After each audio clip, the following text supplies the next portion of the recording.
Welcome everyone to the nutrition course here in school.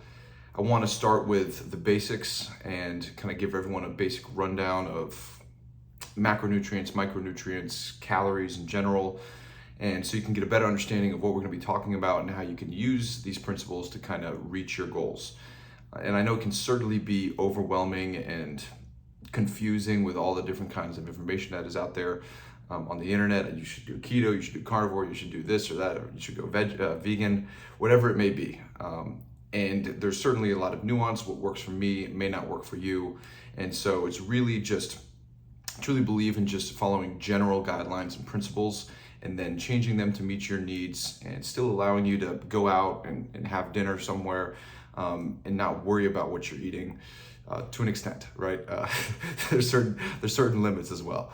But I want to start with just macronutrients in general. So these are the what basically makes up our foods. There's proteins, there's fats, and there's carbohydrates.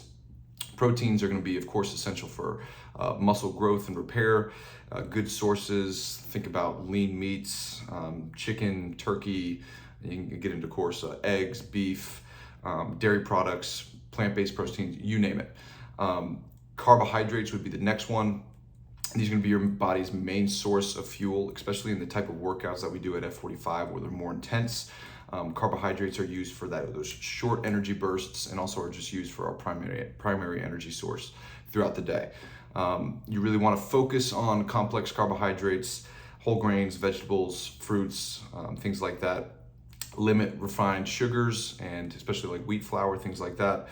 But that's carbohydrates. Fats are really important for our hormone production and a number of things with our health as well, and also nutrient absorption. But choose healthier fats like avocados, nuts, seeds, olive oils, things like that.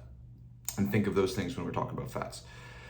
Calorie breakdown. So basically, some foods are more calorie dense than other foods.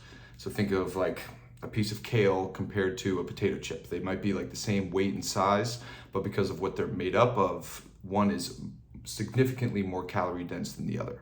And that's why fat is going to be the most calorie dense macronutrient that we're talking about. So with a gram of fat, there's 9 calories per gram.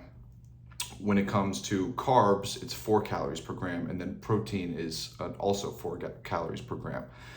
That's why when you think about like beef compared to a chicken breast, there's much more fat in that piece of beef, and therefore it's going to be much more calorie dense than compared to that chicken breast, which is primarily just basically pure protein. Micronutrients. So these are also the things that are going to be found in our food, vitamins, minerals, things like that that are important for numerous functions in our body, immune response, bone health, energy production. You can get them from eating a wide variety of vegetables, different colors of the rainbow basically, and also from meat sources, think eggs, milk, beef, things like that as well. Another good rule to just live by just generally throughout the day is the 80-20 rule. So 80% of the foods that we eat come from whole food sources. Think like real foods, meats, vegetables, fruits, things like that. And think of 20% as processed foods. I mean, it's going to be impossible to avoid them just in today's day and age, and just their convenience in general can make it a lot easier. But with factory foods, think like things that are made in a factory and are like packaged in a box. Just general healthy eating tips just throughout your day. Plan all of your meals ahead of time. So I'm gonna have this for breakfast, I'm gonna have this for lunch, I'm gonna have this for dinner. Much easier to stick to that, and so you don't like wander throughout the day. Having healthy snack options as well can be critical.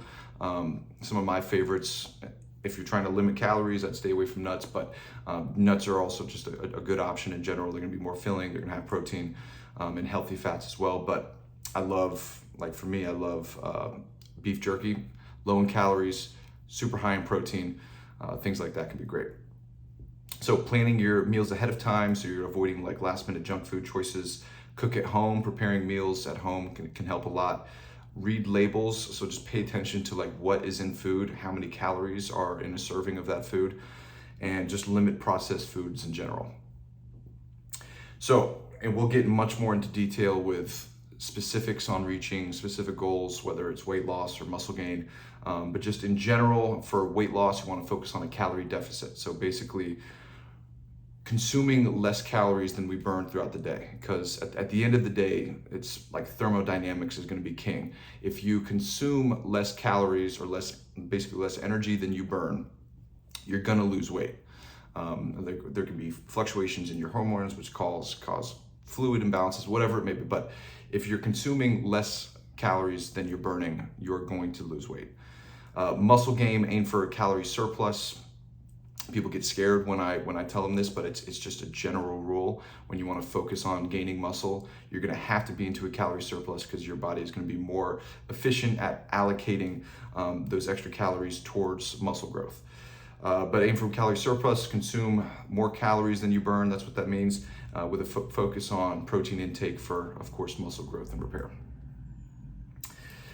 General rules as well with consistency.